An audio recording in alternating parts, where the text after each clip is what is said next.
Flight music, flight music, flight music, flight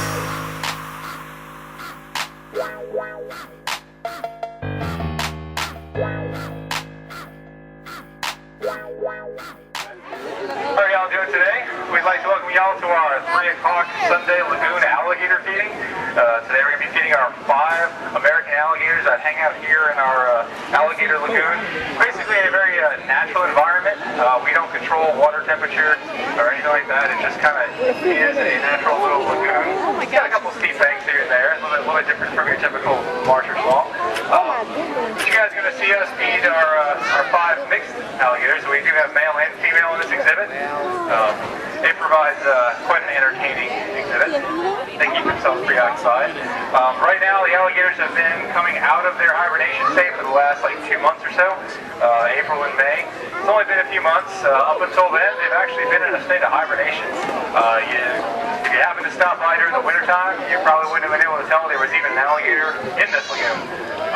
But now they're kind of up and moving around, as you can very well see how they kind of go after Tim.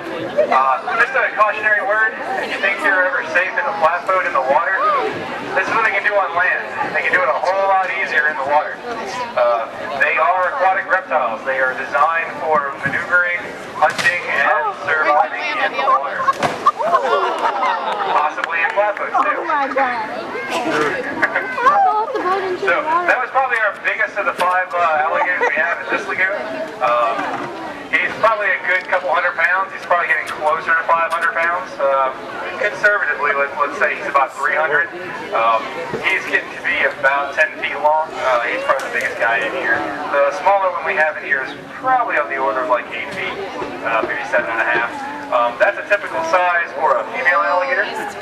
Male alligators get a whole lot bigger, as you can very well tell. The big guy is a male. You can kind of tell because males typically develop this heavy jowl area. It's like a big kind of collar around the neck. That's pretty indicative of a male. Females tend to be a little bit more streamlined, kind of don't break the 9-foot mark. The males will usually get around say 12 feet. A lot of times if they're in a protected water, they have a lot of food. They'll get up to that's when you get the 15, 16 foot. The record so far here in Louisiana that's been confirmed, I'm pretty sure has been bigger. 13 feet 2 inches. Oh, wait a minute, I can't tell. Did we lose the bowl?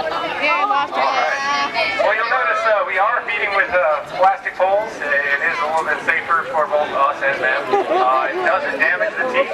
That's kind of what we're mostly worried about. But also, if they happen to grab the pole, if they start thrashing that around, it's not really going to hurt us that bad. Plus, if you cap a plastic pole, it tends to float. So if it takes off with that pole, if we don't get it back, it'll float somewhere. We can go back and pick it up later. We usually don't like to just reach in and grab it right after it's been, pulled from us, but that happens every so often. So, like I said, these guys are in their active, feeding mode right now. They're trying to gain as many calories and gain as much weight as they can for the impending breeding season. And that's going to be coming up in another month. And that's going to be some fierce competition. You'll have males that are competing for females. You'll have females competing for really good nesting sites. Occasionally, one of our females will set up a nest. Typically, it's either across the lagoon by that cypress tree over there, or in other times when it's been more, not really good for us, they'll set up right next to the flatboats. Now, the reason I say that's not really good for us is the female alligator will defend that nest, not just from alligators, but from people, from any predator. Anything it considers a threat, it will defend the nest and young, which is pretty common and not really heard of in the reptile world. It kind of lends to their great success. As a mom will definitely take care of her little ones for that first year, get them a head start, and after that they're on their own. So after the first winter they'll pretty much break ties, but for the rest of the year, once they hatch, around August or September, depending on how late it is. Good job, by the way. They're typically going to have all that wonderful maternal care. She's going to keep a lot of the things that normally eat baby alligators away. Typically birds, small mammals, and even other alligators will tend to consume small baby alligators. Alligators are cannibalistic, so you might have a, say, a 6 or 7 foot male that would just love to ravage the nest and eat a whole bunch of little ones. So, yeah, that they do. And so Mama has to pretty much kind of be on guard. She sometimes carries them from spot to spot, and you might have noticed from missing a couple of photos taken by a particular artist that she'll actually carry them in her mouth and lift them up and carry them to a safer location.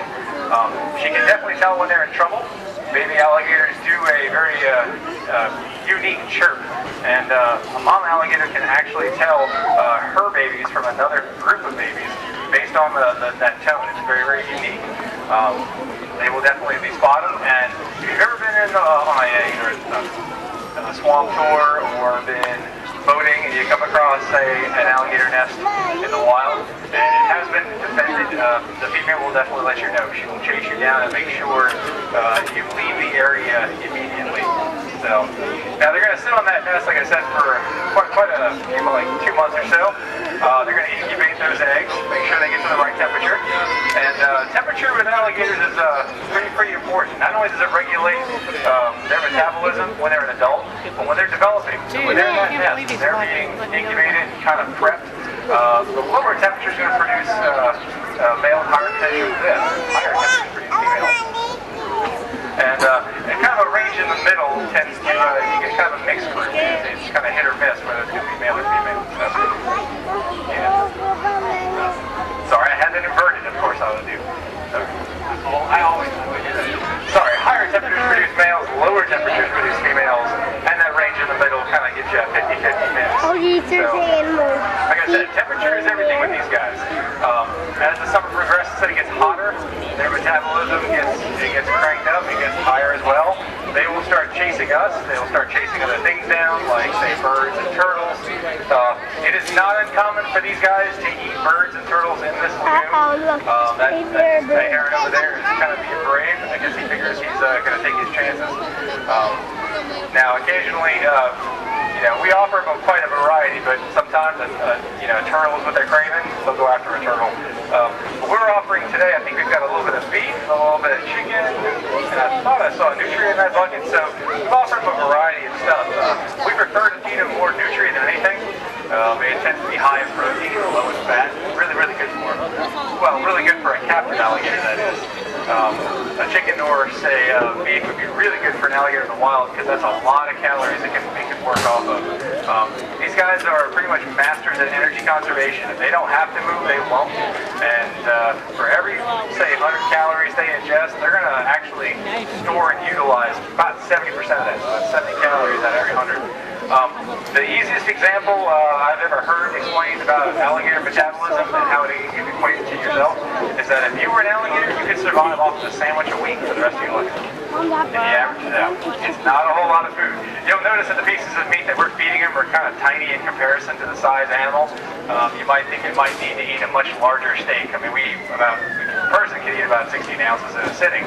You would think these guys would eat several pounds. If we gave these guys several pounds of meat, we wouldn't have an alligator feed for about a week or two. Maybe more, depending on the temperature. So we kind of feed them enough to keep them active, keep them lean, trim, without them getting too overweight. Like to keep them in that lean condition. Also, it helps with teeth and say nails and stuff. Like I said, you'll notice that we use the plastic poles to protect their teeth. If they do happen to get chipped or fall out, it's not that big of a deal. Alligators will actually regenerate their teeth. They can regenerate each tooth up to about 50 times. They have special cells that start the regenerative process. Believe it or not, they've actually looked into studying that particular layer of cells, and they're hoping one day to use it for humans to see if we can kind of regenerate our teeth. Don't know how long that's going to be. I wouldn't hold your breath for it. Interest still might be the way to go. But for alligators, it's no big deal. They're just going to grow another one and be on their merry way. So now, I've been asked a lot of times, what's the difference between an alligator and a crocodile? And the really easy answer to that is, in an alligator, you're only going to see the top teeth with the jaws closed. So only top teeth pointing down is pretty much an alligator.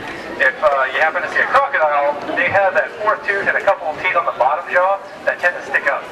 That's a dead giveaway. Also, crocodiles have a very pointed snout, as opposed to alligators that have this big rounded nose. Periodically, every so often, in a captive environment, you might see an alligator where the bottom teeth kind of get shifted out to the side a little bit. This is just a generic captive condition from being fed too well and not having to work really, really hard for their food.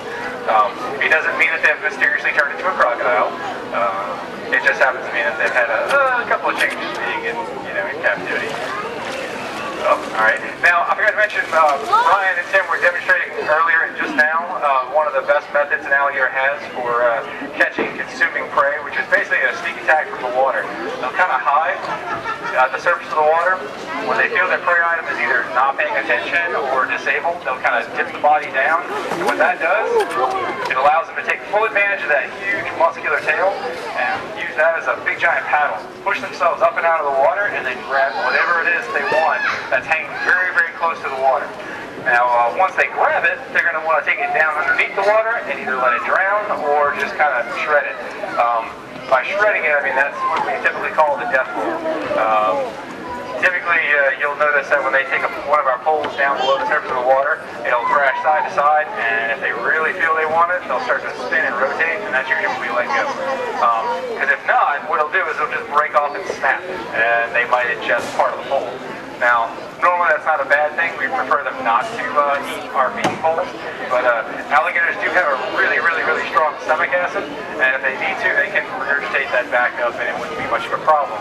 It's been documented that they've had weird stuff in their stomachs, from car parts and radios and all kind of things that you found dropped in the bayous and swamps and marshes around Louisiana.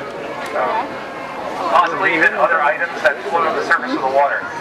Maybe styrofoam, bobbers or markers, that kind of thing. They happen to see it floating and think, well, it might be a free meal. Try it. Not a whole lot of. Oh, really? Okay. Oh, sorry, I forgot to mention, this is probably the end of what we have for feeding. I'm going to be over on the side. If you guys have any more questions, this is pretty much going to conclude our feed for the day. Thank you guys for stopping by and, enjoying our feed. We hope to see you guys soon for various festivals coming up, and thank you all for stopping by.